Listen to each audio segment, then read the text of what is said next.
마지막 시간 되도록이면 이제 계약법 강론은 오늘 다 좀 한번 끝내보도록 노력은 좀 하죠. 좀 어려운 부분들이 있어서 입문 과정에서 막 자세히 하기에는 좀 곤란한 부분들이 좀 몇 개가 있어서 그런 것들은 기본서 과정으로 좀 넘기고요. 자, 이제 186페이지에 계약법 강론에서 자, 이제 여기서는 구체적인 계약들을 하나씩 보겠다는 거예요.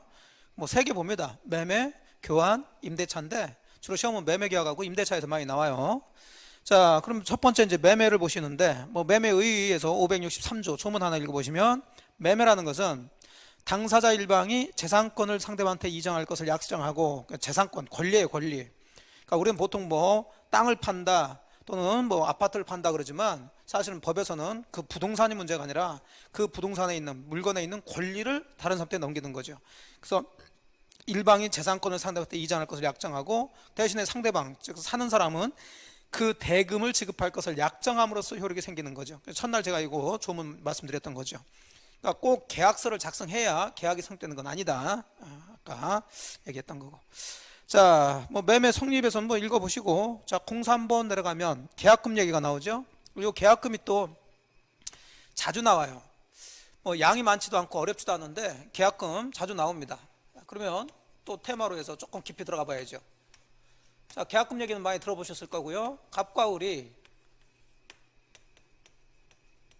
5억의 매매 계약을 하면서 계약금을 또 걸기로 했다고요. 그래서 보통 계약금 법적으로는 몇 프로를 걸어야 된다 그런 거 없어요. 당사자가 알아서 하면 되는데 보통 대금의 한 10%를 걸죠. 그래서 계약금으로 예를 들어서 한 5천만 원을 자 걸었다. 그럼 이 계약금의 성격부터 시작해서 이 계약금 5천만 원은 어떤 성질, 어떤 기능을 가지고 있냐 생각하면서 또 그 중에 이 계약금 가지고 이 매매 계약을 해지할 수 있는 경우가 있어요. 그걸 해약금이라고 그러는데 이제 그거에 대한 얘기를 쭉 보려고 그래요. 그럼 우선 이 계약금의 기능, 성질부터 보시는데 일단 의의부터 보시면 186페이지 맨 밑에 계약금이라는 것은 계약 체결할 때 당사자 일방이 상대방에게 지급하는 금전, 돈이든 기타 유가물, 물건이든 그런 것을 계약금이라 한다는 얘기죠. 자, 187페이지 2번 들어가서 그럼 계약금을 줬으면 그 계약금의 법적 성질을 따지는데 즉 법적 성질 또는 기능을 얘기해요. 5천만 원 계약금 줬으면 이 성질, 5천만 원을 준 성질이 뭐냐 얘기인데 가장 기본적인 성질이 첫 번째 증약금으로서의 성질을 가지고 있죠. 증약금은 뭐냐? 계약금 5천만 원을 줬다는 것은 주된 계약이니 매매 계약이 성립됐다는 증거로 주는 거죠. 매매 계약이 성립이 됐으니까 을이 갑한테 계약금 5천만 원 줬지 매매 계약이 성립되지 않았으면 여러분들이 계약금을 걸 이유는 없죠. 이걸 증약금이라고 그래요. 자, 그래서 첫 번째 증약금, 계약 체결의 증거로서 의미를 갖는 계약금으로 이건 계약금의 최소한도의 성질이다. 그 얘기는 언제나 계약금은 증약금의 성질을 갖는다는 거예요. 계약금 걸었으면 언제나 이 계약금은 증약금으로서 성질, 매매 계약이 체결됐다는 증거로서 준 거다. 자, 보시고. 자, 두 번째는 괄호 2번에 해약금의 성질을 갖게 되는데 자, 요게 이제 문제가 되는 거예요. 포인트. 자, 근데 지금 보지는 않겠고 그냥 성질 하나 잡고 이제 요것만 뽑아서 들어가는데 자, 해약금이라는 것은 이 계약금을 줬는데 예를 들어서 산 사람이 계약은 했는데 잘못 산 것 같아. 지금 5억에 사긴 샀는데 저 부동산이 지금 4억, 3억으로 자꾸 떨어질 것 같아요. 그 잘못 산 것 같죠. 그럼 이 계약을 없애버리는 게 낫죠. 그럼 없애버리려면 해지를 해야 되는 거고 아니면 취소를 하든지 해야 되는데 그러려면 사유가 있어야 된단 말이에요. 취소하려면 취소 사유, 해지하려면 해지 사유. 아까 보신 것처럼 대표적으로 채무불이행, 상대방 갑이 채무불이행이 있어야 되는데 채무불이행이 아직 없어요. 얘는 어차피 소유권 넘겨주려고 그래. 근데 이 사람 입장에서는 이 계약을 잘못했다 싶을 때 바로 이 계약금 가지고 계약을 해지할 수 있다는 거. 계약을 해지할 수 있어요. 잘 아신 것처럼 계약금 5천만 원 날리는 셈 치고 그거 포기하고 나 계약 해지하겠다 이래 들어갈 수 있죠. 반대로 계약금 받은 사람이 이 계약을 해지하기 위해서는 자 5억에 팔았는데 그 이후에 부동산 가격이 막 올라가기 시작합니다. 6억, 7억, 8억 대요. 그럼 이 사람 입장에서는 5억에 판 게 너무 좀 싸게 팔았으니까 이 계약을 해지하고 다른 사람한테 7, 8억에 파는 게 훨씬 낫겠죠. 역시 그러면 이 계약을 해지하기 위해서는 이쪽에서 채무 불이행이 일어나야 되는데 그런 게 없단 말이에요.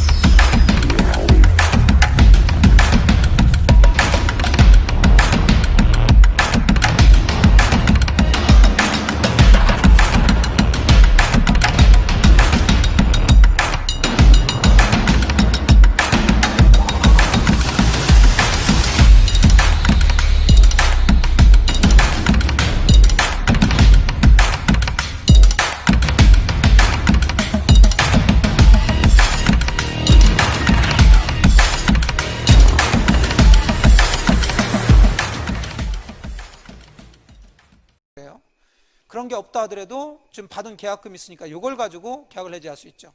그럼 받은 사람은 받은 거에다 배액을 얹어주면서, 즉 1억을 넘겨주면서 계약 해지할 수 있다.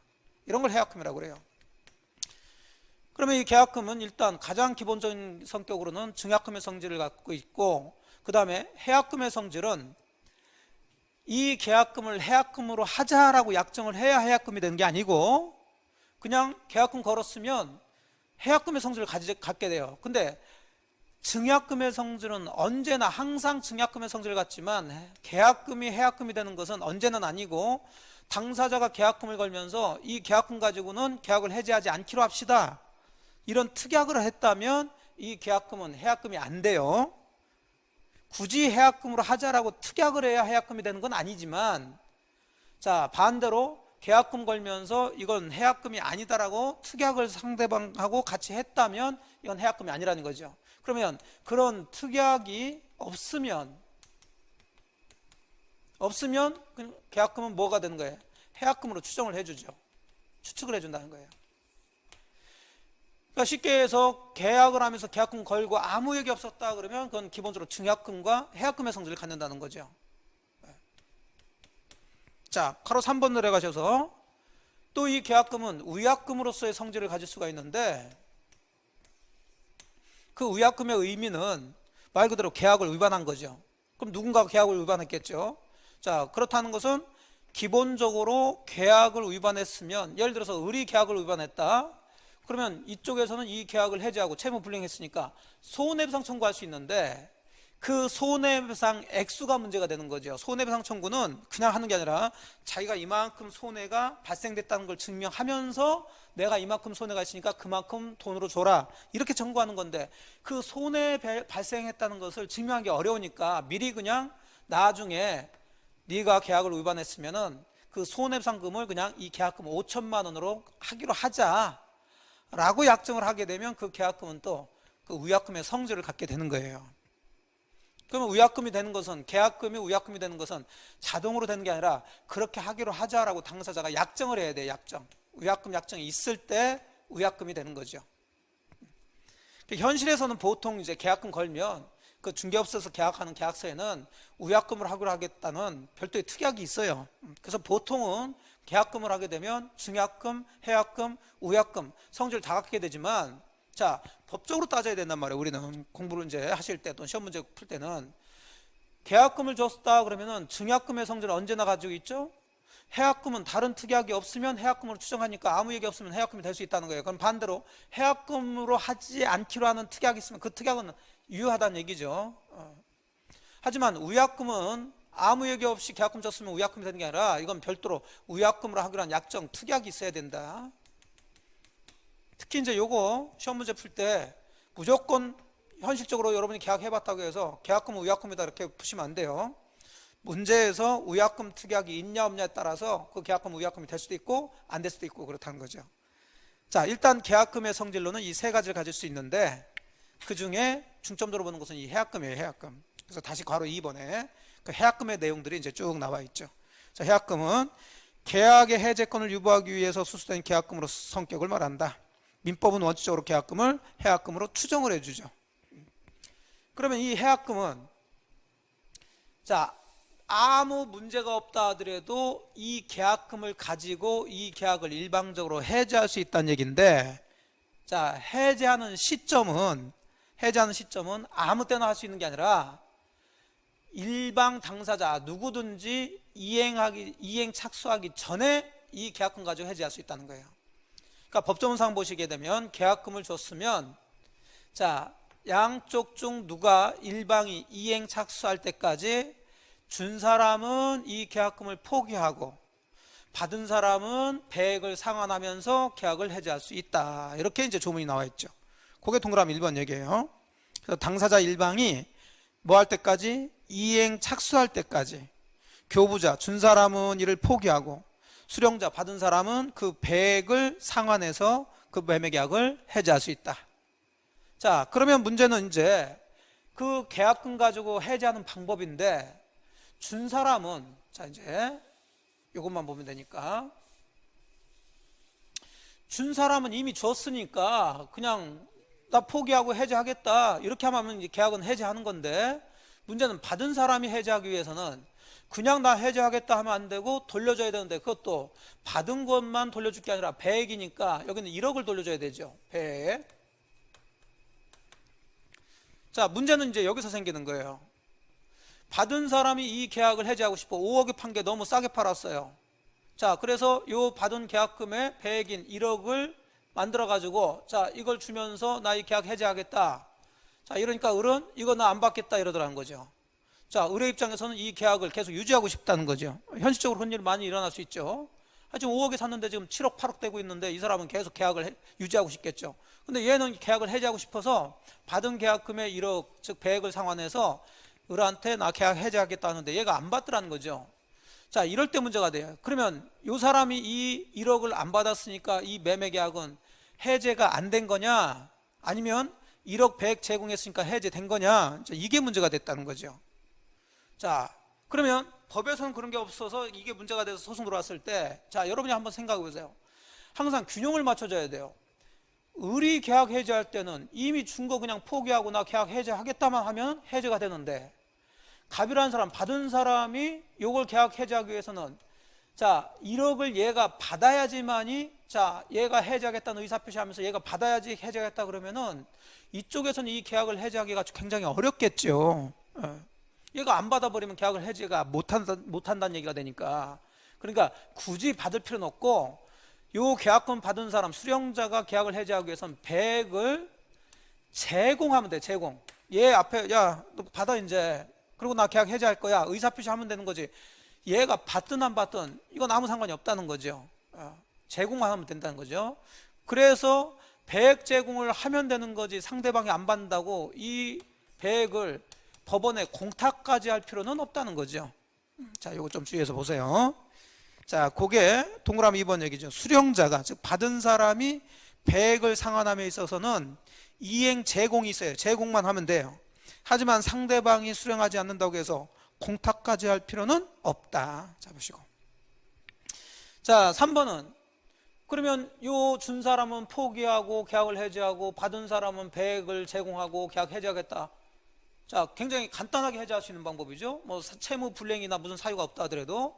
그럼 이런 식으로 해지하는 것은 아무 때나 계약하고 난 다음에 아무 때나 할 수 있는 건 아니고 뭐 할 때까지 하냐면 이행 착수할 때까지, 그러니까 착수 전에 하라는 거죠. 그러면 반대로 누군가가 이행을 착수했으면 이제는 양쪽 다 아무리 계약금 가지고 해지하고 싶다 하더라도 이제 계약금에 의한 해지는 할 수가 없다는 거예요. 그러니까 이 이행 착수라는 게 굉장히 중요한데 자 나중에 이제 자세히 배우시겠지만 이행 착수라는 개념은 그러니까 객관적으로 외부적으로 봤을 때 누구 일방이 자기 채무의 일부를 이행하거나 그 이행에 필요한 전제 행위를 했으면 이행 착수하고 했다라고 보고 있는데 그건 뭐 좀 어렵죠. 그래서 한마디로 일부를 이행한 거 이행 착수인데 그 대표적인 게 매수인이 자 계약금 5천만 원 걸고 나중에 중도금을 뭐 한 3억 정도 주기로 했는데 중도금 3억을 주었다. 그럼 아직 잔금은 1억 5천이 남았죠. 자 그러면 3억은 그 대금 5억 채무의 일부를 이행했으니까 이제는 이건 이행 착수가 된 거니까 중도금을 주고 난 다음에는 준 사람이든 받은 사람이든 이제는 이 계약금 5천만 원 가지고는 계약을 해지할 수가 없다는 거죠. 이행 착수는 그런 식으로 들어가시면 돼요. 자, 그게 이제 동그라미 3번 얘기인데요. 당사자 중 어느 일방이라도 이행에 착수하면은 이제는 이 계약금 가지고 계약은 해지할 수가 없더라는 거죠. 그래서 해약금에 의한 해제는 당사자 일방이 이행 착수하기 전까지만 가능하다.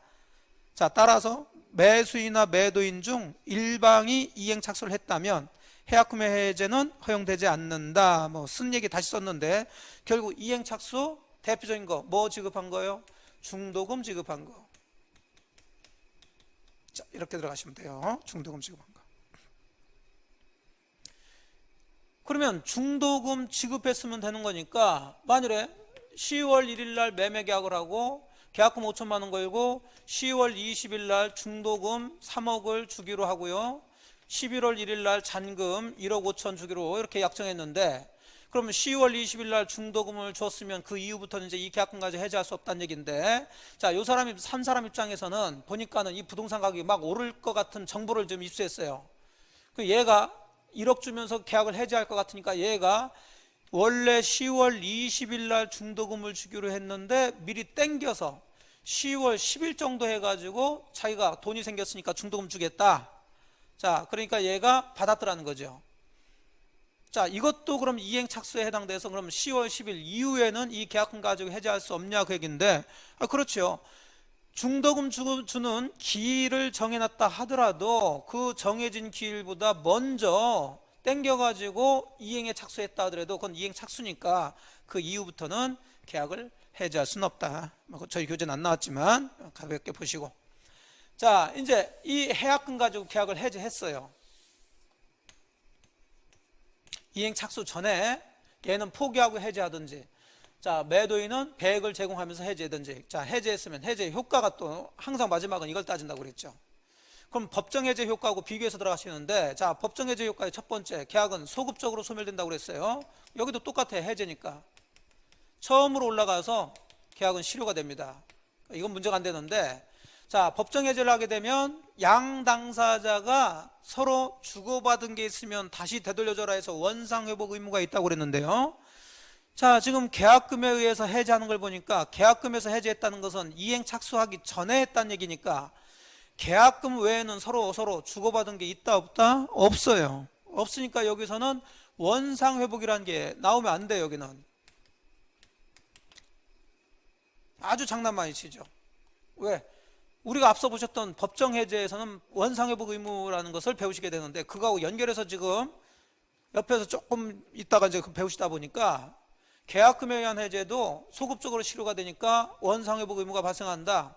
자, 이런 식으로 약을 살짝 발라놓는다는 얘기예요. 예. 소급적으로 계약은 실효된다는 건 맞아요. 하지만 서로 주고받은 게 없기 때문에 원상회복이라는 거 있을 수가 없어요. 이쪽은 좀 이해하셔야 돼요. 꽉 외울 게 아니라 당연히 이해가 되죠. 뭐 준 게 있어야 돌려주고 돌려받는 게 있어야 되는데 준 게 없다고요 지금. 그 다음에 손해배상 청구 얘기는 상대방이 채무 불이행, 즉 약속을 지키지 않아서 내가 해지했으니까 내가 손해났으니까 너 손해배상해라 이렇게 해야 되겠는데 이 계약금에서 해지하는 것은 상대방이 계약을 위반했기 때문에 채무 불이행했기 때문에 계약을 해지한 게 아니죠. 그러니까 여기서도 손해배상 얘기는 나오면 안 돼요. 자, 그래서 해약금에서 계약을 해지했으면 처음부터 계약은 없어지지만 원상회복이라든지 손해배상 얘기는 있을 수가 없다. 이거 아주 장난 많이 치죠. 거기에 동그라미 4번 얘기입니다. 해약금에 의한 해제 효과에서 해제에 의해서 채권관계는 소급적으로 소멸한다. 그리고 채무 불이행이 아니므로 손해상청권도 발생하지 않는다. 자, 손해배상청권도 발생하지 않는다. 근데 저희 교재는 이게 없죠. 그래서 맨 마지막에다가 원상회복 의무도 발생하지 않는다. 적어 놓으시라고요. 원상회복 의무도 없습니다. 자, 이렇게 해서 이제 계약금에 대한 얘기들, 그 내용이 그렇게 많지는 않죠. 또 어렵지도 않고 간단하게 정리해 보셨어요. 자, 다시 정리하면 계약금, 그러면 일단 계약금의 성질부터 따지세요. 계약금의 성질 세 가지가 있는데 언제나 증약금의 성질은 같죠. 그 다음에 다른 당사자가 다른 특약이 없으면 해약금으로 추정을 해주고요. 자, 당사자끼리 계약금 걸면서 우약금으로 하기로 하자라는 특약이 있을 때 우약금이 되는 거죠. 하면서 이제 이 해약금에 의해서 계약을 해지하는 거, 자, 이행 착수하기 전에 해줘야 된다. 이행 착수, 중도금 지급하는 거. 그럼 이행 착수하기 전에 해지하는 방법은 준 사람은 포기하고 해지할 수 있지만 의사표시는 반드시 해줘야 돼요. 받은 사람은 그 배액을 제공하기만 하면 되는 거지 상대방이 안 받는다고 공탁까지 할 필요는 없다. 자, 이렇게 해서 계약을 해지했으면은 소급적으로 계약은 실효가 돼요. 하지만 이행착수 전에 했으니까 원상회복 의무가 나올 수가 없고요. 자, 손해배상 얘기가 나올 수는 없다. 자, 되셨죠? 여기까지 보셨으니까 또 계약금에 대한 거 한번 어떤 식으로 문제가 나왔는지 문제를 풀면서 이제 정리 한번 해보도록 하죠. 자, 이제 테마 8로 했어요. 제가 인문과정에서 시험에 자주 나오는 것들은 자, 민법에서 한 테마가 한 50, 한 두세 개 자주 나오는 게 이제 시험에 나올 만한 게 있는데 그 중에서 이제 몇 가지는 이제 조금 자세히 보겠다 해서 좀 뽑아 본 거죠. 항상 하는 얘기지만 우리는 시험 공부니까 다 할 필요도 없고 꼼꼼하게, 물론 나오는 부분은 꼼꼼하게 공부하셔야 되겠지만 일일이 다 정리할 필요는 없어요.